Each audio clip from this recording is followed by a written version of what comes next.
Welcome to the Anagama Kiln here on the campus of the University of Montevallo. I'm Tamika McCoy. And I'm Megan Collins. And today, Dr. Meyer and his team will be firing the kiln known as Fat Bastard. We'll have live coverage of the sake ceremony as well as the lighting of the kiln. We'll also be talking with some of the artists and hearing some of the past stories of the kiln. And we'll also learn about some of the pottery that has been placed inside of it. Now remember, you can email us anytime during the show at kilncast@montevallo.edu and we'll read and answer your questions live. On behalf of that team and the University of Montevallo, would like to welcome everyone watching on the web. Welcome. It'll be a real interesting journey, I hope. Now let's take a look at the kiln. In case you missed the last show, here's a closer look for you and a chance to meet Fat Bastard.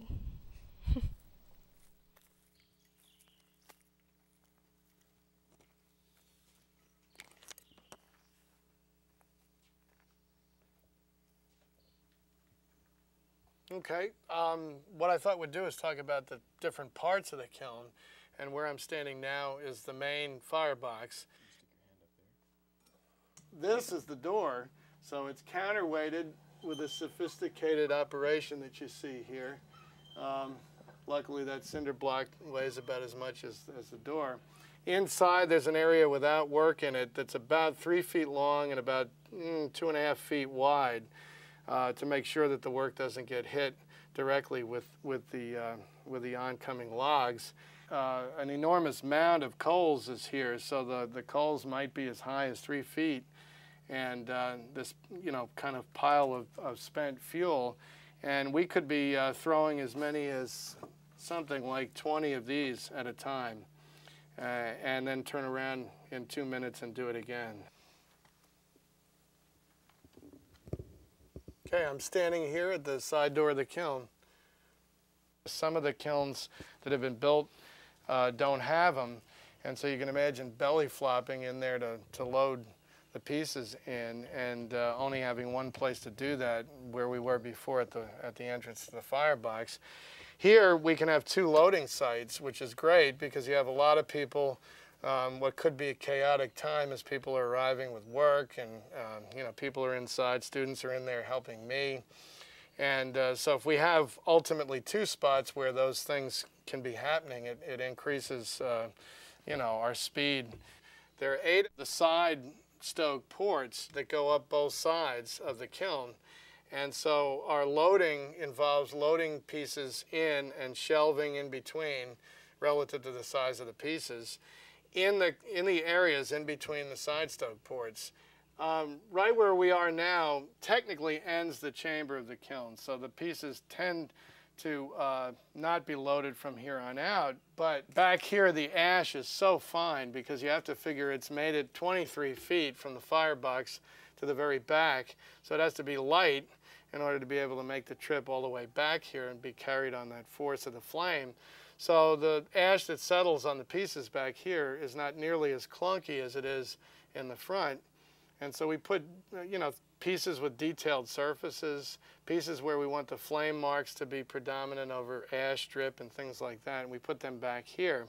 This is an exit flue, and people were throwing away an exit sign, and so we sort of figured any little help we can get to the flame, we're going to go ahead and do it. So that's a tongue-in-cheek way to show the flame which way is out. Student Iman Siraj has been working on some pottery pieces to be placed in the kiln. We visited with her earlier to learn about some of her pieces and where she got her inspiration for them.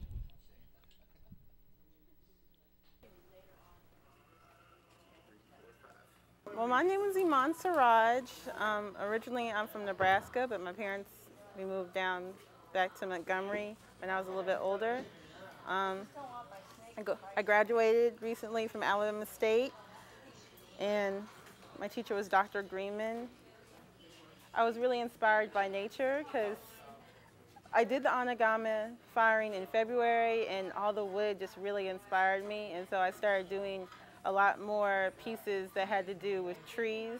And before, I was doing my lynch tree vases, and I realized, well, it just dawned on me that trees weren't just something haunting in African American history. They also represent family trees. So I really enjoy trees. So but right now I'm making handles for my tree mugs, and this is something that I started the second semester of my senior year.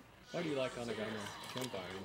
It's really exciting. So the first time I did it, I was just really amazed how exciting it was. And there's, of course, everyone talks about the river of flame, and then when you actually see it, you're just like, oh, wow. Even though you only get to see it for a couple of seconds because you don't want to stand there because it'll burn your eyebrows off.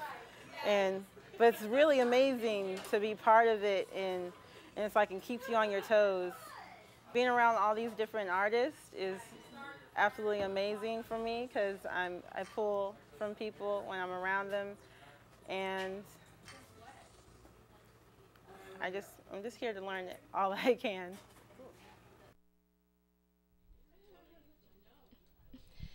Don't forget, we'll be here live the next 2 Saturdays at the Kiln.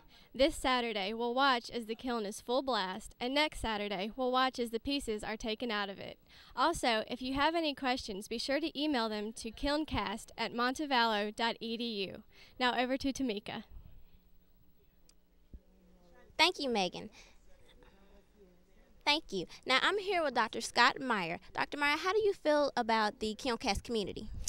I feel so proud of these people. I mean, they're from all over the place. I have to say hi to Laura and Christina. There's 2 RIT graduate students that right now are watching up in New York State.